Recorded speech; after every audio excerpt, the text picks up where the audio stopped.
অনেকগুলো গুরুত্বপূর্ণ ইনফরমেশন এসছে, সেই ইনফরমেশনগুলো কিন্তু নিয়ে আজকের এই ভিডিওটা রয়েছে।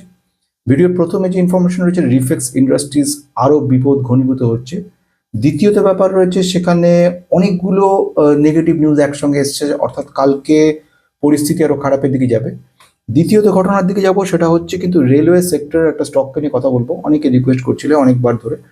তৃতীয়ত একটা ওয়াটার ট্রিটমেন্টের স্টকের কথা নিয়ে বলবো, সেই স্টকটাও কিন্তু অনেকটা আমরা দেখতে পাচ্ছি নেগেটিভ, মানে নেগেটিভ 60% মতো হয়ে গেছে লাস্ট এক বছরের মধ্যে, মানে প্যানিকড। এবং অনেকে যারা নিয়ে রেখেছে তারা কি মনে করছে যে এই মুহূর্তে এমন কি হয়েছে কোম্পানিটা যে এত খারাপ অবস্থা।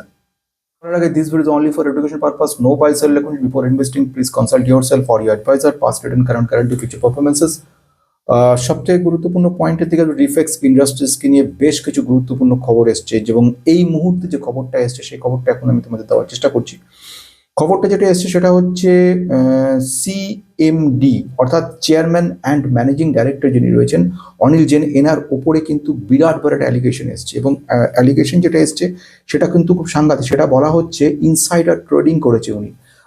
সেবি, আমি কালকের দিনই যে ঘটনাটা বলছিলাম যে এত বড় একটা ঘটনা ঘটলো, যে কোম্পানিটা রিফেক্স ইন্ডাস্ট্রিজ, যেটাকে একটা সময় ছিল ইকো ফ্রেন্ডলি গ্যাস, যেমন রেফ্রিজারেশন গ্যাস তৈরি করতো, এছাড়া কিন্তু বায়োটেকনোলজির উপর কাজ করা কোম্পানিটা, যে কোম্পানিটা একটা দুরন্ত জায়গা তৈরি করেছিল রিনিউয়েবল সেক্টরের মধ্যে, কোম্পানিটার fundamental extremely good, even promoter আর holding that particular company more than 55%। And second thing is, এই কোম্পানির যে return on capital, return on equity both are very good. In that scenario এই কোম্পানির ক্ষেত্রে আমি দেখতে পাচ্ছি যে হঠাৎ করে একটা বড় ধাক্কা এসে গেছে। ধাক্কাটা কি? প্রায় 1000 কোটি টাকা মতো কিন্তু একটা বিরাট বড় মাপের একটা অ্যালিগেশন হয়েছে, 1112 কোটি টাকা, প্লাস বিভিন্নভাবে তছরূপ হয়েছে প্রচুর টাকা। এবং সেটা নিয়ে একটা সাংঘাতিক অবস্থা, বিভিন্ন জায়গায় টাকা খুঁজে পাওয়া যাচ্ছে না, ট্র্যাক করা যাচ্ছে, একাধিক রিলেটেড পার্টি ট্রানজাকশন করেছে, অন্যান্য পার্টিকে টাকা দিয়ে দিয়েছে। এই সব ঘটনায় তোলপাড় হয়ে গেছিল গত শুক্রবার দিন, এবং 20% ডাউন হয়ে গেছিল। এইবারে শনিবার দিন আমি যেটা বলছিলাম, অনেকে এর উপরে ব্যঙ্গ করেছে, অনেকে এমন এমন কমেন্ট এসছে হিন্দি চ্যানেল, বাংলা চ্যানেলে, যে কি করে কোনটা হবে, বাড়বে কি কমবে, কি কিছুই হবে না, উল্টে বাড়বে, এই সমস্ত অনেক কিছু। কিন্তু তার মোদ্দা ঘটনা একটাই, এবং সেই মোদ্দা ঘটনাটা হচ্ছে পুরোপুরি একটা নেগেটিভ ব্যাপার, এটা কিন্তু পজিটিভ নয়। আমি কিন্তু বারবার বলছি কোম্পানিটা একটা সময় সত্যি দারুণ ছিল, এবং কোম্পানিটা একটা সময়, আমি এইটা বলা অসম্ভব, মানে ভগবানের ক্ষমতা নেই বলা আগামী ভবিষ্যতে কোনো একটা ম্যানেজমেন্ট ভালো থাকবে খারাপ থাকবে কেউ জানে না, অর্থাৎ আগামীকাল আমি কেমন হবো বা এমন কি করবো সেটা আজকে থেকে কিছু বোঝা যাচ্ছে না। বিগত 25 বছর 30 বছর ধরে আমি একটা কোম্পানির সিএমডি বা সেখানে চেয়ারম্যান হিসেবে কাজ করে যাচ্ছি, বা একটা বড় পজিশনে রয়েছি, সেখানে আমি সুন্দরভাবে কাজ করি, তার মানে কোনো গ্যারান্টি নয় যে আগামী 2 বছর 5 বছর আমি কিন্তু সেই এত সুন্দরভাবে কাজ করে যাব। তো সেই ঘটনাটাই ঘটেছে এখানে, সুতরাং এটা বলা অসম্ভব। এই মুহূর্ত পর্যন্ত ফান্ডামেন্টাল কিন্তু সবসময় আমাদের বলছে কোম্পানিটা খুব ভালো, খুব ভালো, খুব ভালো। ফান্ডামেন্টাল রিসেন্টলি আমি বলতে পারি প্লেজিং করেছে 27%, সেটাকে নেগেটিভ। কিন্তু আসল ঘটনা কিন্তু আরো জটিল। এবারে আসছি আজকের ঘটনাটার দিকে, যে ঘটনাটা একটু আগে খবর পাওয়া গেল। সেই ঘটনা হচ্ছে অনিল জৈন, ওনাদের চেয়ারম্যান এবং ম্যানেজিং ডাইরেক্টর, তিনি একটা ইনসাইডার ট্রেডিং করেছে। ইনসাইডার ট্রেডিং বলতে কি বোঝায়? ইনসাইডার ট্রেডিংটা বড় ইন্টারেস্টিং জিনিস, এইকে বলা হয় it, insider trader. Insider trader হচ্ছে কোম্পানির মধ্যেই কিছু লোক থাকে যারা টপ লেভেল, তারা জানে কোম্পানিটা খোকলা হয়ে আসছে। যখন এই পরিস্থিতি হয় তখন সে তৃতীয় একটি কোম্পানিকে বা কোনো একটি ব্যক্তিকে বলে দেয়, ফোন করে জানায় যে এই মুহূর্তে তুমি এটাকে বেচে দাও, এইগুলোকে তুমি এখন সেল করে দাও, কেন খুব শিগগিরই এটা পড়তে শুরু করবে। অর্থাৎ ব্যাপারটা এরকম দাঁড়ায়, এই কোম্পানিতে 100 টাকা করে কিনেছিল, এবারে কিনে সেটা এখন চলে এসছে 500 টাকাতে।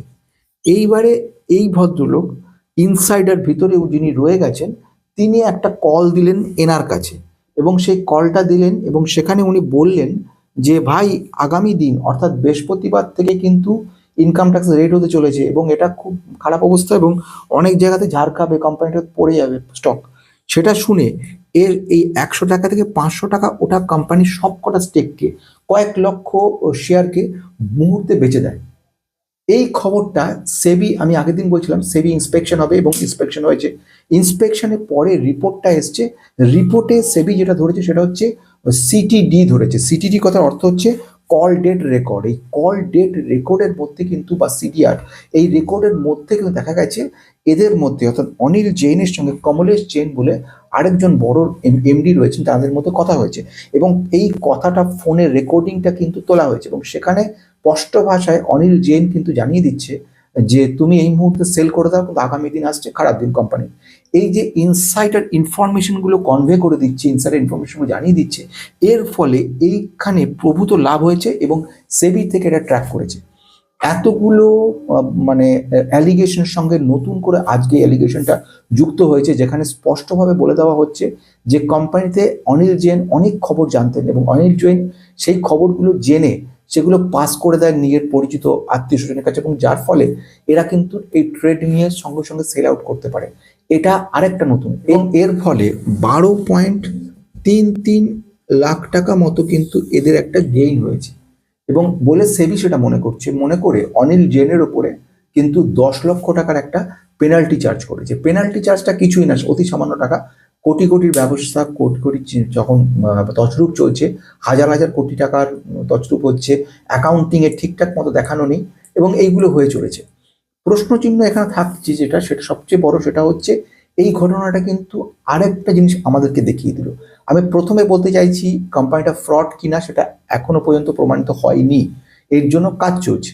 কিন্তু এই পরিস্থিতিগুলো, যেরকম আমার ইনভেস্টিগেশন চলছে আমার ওপরে, কিন্তু এই ঘটনাটা তো সত্যি যে আমি এমন কিছু কাজ করেছি যে কাজগুলো ভালো কাজ ছিল না, এটা তো নিশ্চিত। এবং এইটা নিশ্চিত হওয়ার জন্যই কিন্তু একটা ইনভেস্টারের বিশ্বাসযোগ্যতা হারিয়ে গেছে এবং ম্যাক্সিমাম ইনভেস্টার সেল করা শুরু করে দিয়েছে। এবং আমরা সোমবারও কিন্তু আমার যেটা নিজস্ব ব্যক্তিগত মতামত, কোম্পানিটা সম্পর্কে কিন্তু বেশ কিছু ডাউন ট্রেন্ড হওয়ার একটা বড় সম্ভাবনা কিন্তু দেখতে পাচ্ছি।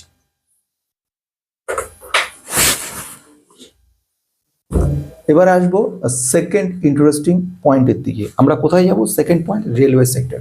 রেলওয়ে সেক্টরের আমাদের রিকোয়েস্ট করেছিল, আমি তার কথা অনুযায়ী যাচ্ছি। উনি আমাদের কমেন্ট করেছেন, ওনার যে রেলওয়ে সেক্টরের কথা উনি বলছেন সেটা কি নাম, RVNL।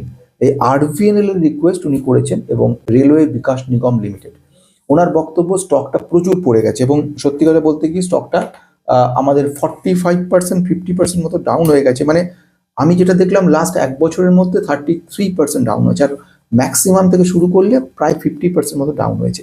এই যে এতটা কারেকশন হয়েছে, এতটা ডাউন হয়েছে, তো খুব প্যানিকড হয়ে গেছে। কিন্তু আমাকে তাই জিজ্ঞেস করেছি এই মুহূর্তে কি করা উচিত, তাহলে কি এক্সিট করে যাব? তার উত্তরে একটাই, সেটা হচ্ছে কোম্পানিটা 5 বছরে কত রিটার্ন দিয়েছে।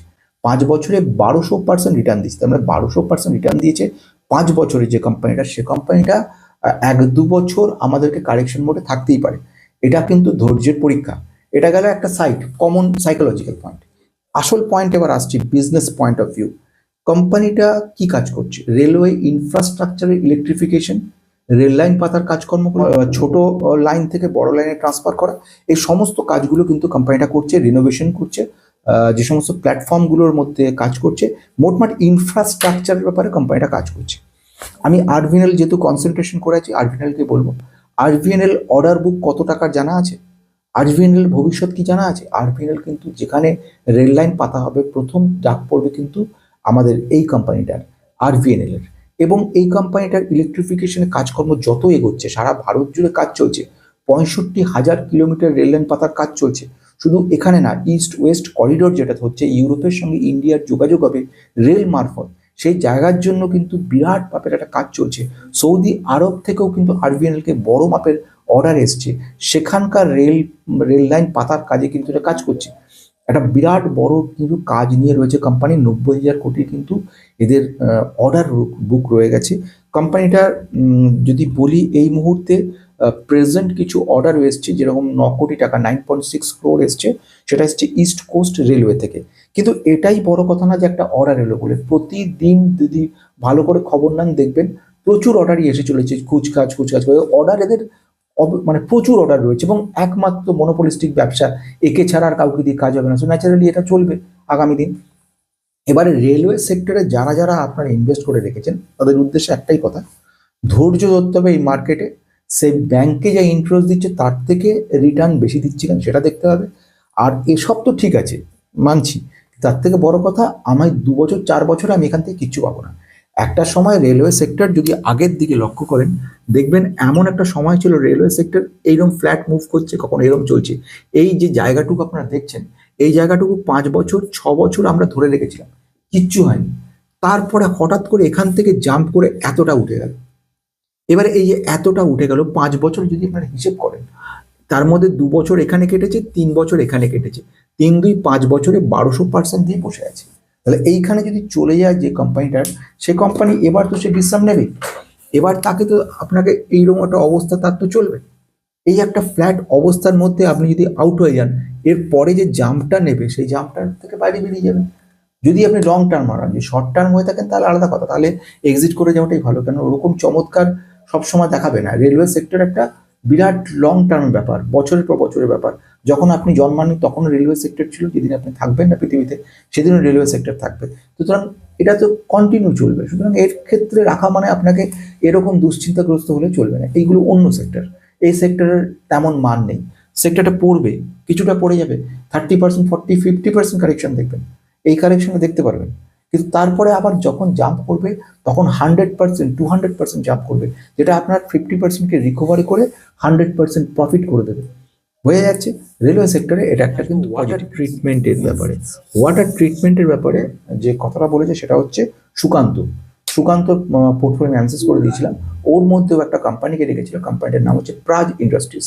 প্রাজ ইন্ডাস্ট্রিজ বিজনেস কি যারা জানেন না তাদের উদ্দেশ্যে শর্টে বলি, ইথানল ব্লেন্ডিং মেশিন তৈরির ব্যাপারে কিন্তু কাজ করে, বায়োটেক এনার্জির উপরে কাজ করে, ওয়াটার ট্রিটমেন্টের উপরে কাজ করে। অর্থাৎ আমি বলতে পারি ইথানলের ওপর থেকে বিরাট প্রফিট এদের আসছিল, যেখানে যেখানে সুগার প্ল্যান্ট রয়েছে যেগুলো ইথানল ম্যানুফ্যাকচার করবে, সেক্ষেত্রে এই কোম্পানি ডাক পড়তো, এটার থেকে প্রফিট প্রচুর আসতো। সেকেন্ড কাজ ওয়াটার ট্রিটমেন্ট, বিরাট ভবিষ্যৎ রয়েছে, সময় লাগবে এখানে। বায়োটেকনোলজিক্যাল কাজকর্ম সেগুলো কিন্তু এরা করছে। এই ব্যাপারে কিন্তু ইথানলের যাকে আমরা বলবো ইঞ্জিনিয়ারিং প্রকিউরমেন্টের ব্যাপারে কিন্তু কাজকর্ম করছে। এবার আসবে সেকেন্ড ঘটনার দিকে। বিগত 1 বছরে 60% ডাউন হয়ে গেছে কোম্পানিটা, -60% ডাউন হয়ে গেছে। মানে এই অবস্থা মাথা ঠিক রাখাটা সত্যি কষ্টকর। যারা কারোর কাছে 40% ডাউন, কারোর কাছে 50% ডাউন, যা টাকা ইনভেস্ট করেছে সবই তো নেগেটিভ দেখছি, তাহলে তো ভয় প্যানিক হওয়ারই কথা। কিন্তু আমি যে কথাটা বলছি সেটা কিন্তু খুব ইন্টারেস্টিং কথা, কারণ সেগুলোর মধ্যে আমি ফান্ডামেন্টালটা প্রথমে বলবো। 5,500 কোটির এই কোম্পানিটার প্রাইস টু আর্নিং রেশিও হচ্ছে 52.9, কোম্পানির return on capital employed 17.9, return on equity হচ্ছে 14.1, কোম্পানির যদি ডেট টু ইকুইটি রেশিও দেখি 0.16। অর্থাৎ আমি যদি বলি ফান্ডামেন্টালি কোম্পানিটা কিন্তু সুন্দর জায়গা রয়েছে, এখনো খুব হাই ভ্যালুয়েশন বা কোনো ফ্রড বা কোনো ধরনের সিচুয়েশন না। কোম্পানির যে প্রবলেমগুলো বলার আগে অর্ডার বুকটা আমি একটু বলে রাখি। 5,500 কোটির এই বায়োটেক কোম্পানি, যে কোম্পানিটা ইথানল ইন্ডাস্ট্রিজ উপর কাজ করছে, ওয়াটার পিউরিফিকেশন কাজকর্ম করছে, মেশিনারি তৈরি করছে, সে কোম্পানিটা 4,400 কোটির অর্ডার বুক পাইপলাইনে রয়েছে, বোঝা যাচ্ছে বিরাট। এবার আসবো কেন, হঠাৎ কেন এটা অবস্থা। প্রথম ঘটনা, ইথানলের ওপরে কিন্তু একটা নেগেটিভিটি তৈরি হয়েছে। ইথানল E20 এবং E30 যেগুলো বেরোচ্ছে সেগুলোর ক্ষেত্রে বিভিন্ন রকম কমপ্লেক্সিটি তৈরি হচ্ছে, যে ফুয়েলটা তৈরি হচ্ছে। কারণ আমরা তো জানি যে ফুয়েল কিনতে প্রচুর ভারতকে প্রচুর ইম্পোর্ট করতে হচ্ছে, তার জন্য খরচ হচ্ছে প্রচুর। যদি ইম্পোর্টটা আমরা নিজের দেশে কিছুটা সুবিধা করতে পারি, অর্থাৎ মিশ্রিত করতে পারি, ইথানলের সঙ্গে যদি পেট্রোলকে মিশ্রিত করি, যে 20% ইথানল দিয়ে রাখি, E20 এ কারণে বলছি, তাহলে কিন্তু কম খরচে চলে যাবে। কিন্তু এটা করতে গিয়ে দেখা গেছে গাড়ির ইঞ্জিনে কিছু ক্ষতি হচ্ছে বলে মনে করছে, এবং যার ফলে ডিমান্ডটা কমে গেছে। অর্ডার পাইপলাইনে থাকা সত্ত্বেও যেসব কোম্পানি অর্ডার দিয়েছিল তারা বলছে একটু দাঁড়ান, একটু থেমে যান, এখন না পরে, অর্ডার এক্সিকিউশনটা ডিলে হয়ে যাচ্ছে। এটাতে প্রফিটটা হ্যাম্পার হচ্ছে। প্রফিটের হ্যাম্পারটা আমরা দেখতে পাচ্ছি প্রফিট অ্যান্ড লস অ্যাকাউন্টে গেলে, এই জিনিসগুলোকে আমরা দেখতে পাচ্ছি। আমরা ক্যাশ ফ্লো স্টেটমেন্টে গিয়ে দেখতে পাচ্ছি বেশ কিছু জায়গায় কাজকর্ম আটকে পড়ে রয়েছে, মানে এইগুলোর জন্য ব্যাপারটা দাঁড়িয়ে আছে। সেকেন্ড ব্যাপার যেটা বলবো সেটা হচ্ছে র মেটেরিয়াল কস্ট বেড়ে গেছে, এবং এর ক্ষেত্রে যেটা দাঁড়িয়েছে সেটা হচ্ছে এমপ্লয়ি কস্ট, এগুলো বেড়েছে। তৃতীয় ব্যাপার যেটা আমি বলবো সেটা হচ্ছে ডিমান্ড ছিল একটা ইউএসএ থেকে, ডোনাল্ড ট্রাম্পের বিভিন্ন রকম ট্যারিফ চার্জের ফলে সেইখানে একটা নেগেটিভিটি তৈরি হয়েছে। আলটিমেটলি এই সমস্ত কারণগুলো যদি একসাথে করি তাহলে একটা ব্যাপার চলে আসছে, সেটা হচ্ছে এই কোম্পানিটা যার ফিউচার প্রসপেক্ট ভালো রয়েছে, অথচ সেই কোম্পানিটা আমাদেরকে এই মুহূর্তে নিরাশা দিচ্ছে। প্রফিটের ঘরে কিছু দেখতে পাচ্ছি না। আমরা তো জানি যে প্রেজেন্ট এবং ফিউচার কিন্তু তৈরি হয়, যতক্ষণ পর্যন্ত একটা ভালো প্রফিট দেখাতে পারছে কোম্পানিটা ততক্ষণ পর্যন্ত কোনো আশা করতে পারবে না। যদি আমরা দেখি গ্রোথ লেভেল সেখানে অনেকটা ডাউন হয়ে গেছে, আমরা যদি এবিটা দিয়ে দেখি, যেখানে আর্নিং বিফোর ট্যাক্স অ্যামোর্টাইজেশন, সেখানে আমরা দেখতে পাচ্ছি প্রায় 30 to 40% কারেকশন হয়েছে। যদি প্যাট কম হয়ে যায়, মানে প্রফিট ওভার ট্যাক্সের জায়গাটা কম হয়, আলটিমেট তার ইম্প্যাক্ট পড়ছে কি অপারেটিং প্রফিট মার্জিনে। অপারেটিং প্রফিট মার্জিনে যদি ইম্প্যাক্ট পড়ে, তার ইম্প্যাক্ট পড়ছে গিয়ে ইনভেস্টার ফেথ, ব্যাপারটা বিশ্বাসযোগ্যতা, কারণ প্রফিটেবিলিটি কমে যাচ্ছে মানে আলটিমেটলি তার ইম্প্যাক্ট কিন্তু পড়ছে কোম্পানিটার প্রাইসের উপরে। তো ন্যাচারালি এটা খুব সহজভাবে বলা যায় কোম্পানির প্রাইসটা এখন অনেকটা বেড়ে গেছে। তা এখন আমাদের কাজ কি, নিশ্চিন্ত নির্ভাবনায় শুধু কোম্পানিগুলো স্টকগুলোকে একটা জায়গায় হোল্ড করে রাখা, দুশ্চিন্তাগ্রস্ত না হওয়ার জন্য। ভবিষ্যতে দেখা যাবে কি হয়। আজকের মতো